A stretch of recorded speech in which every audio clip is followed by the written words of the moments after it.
everyone, welcome to One Stop Solution. In this tutorial, I'll walk you through the steps to delete archived messages on Messenger. Let's get started. Start by opening Messenger on your device.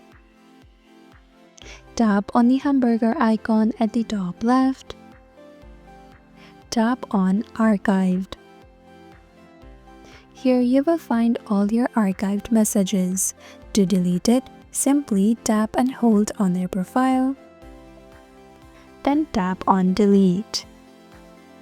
Tap on Delete again to confirm. And that is how to delete archived messages on Messenger. Thank you for watching One Stop Solution. Hope this video was helpful. If it was, then hit the like button and comment down if you have any questions or feedback. Also, if you're new to our channel, subscribe and hit the bell icon so that you don't miss our upcoming videos.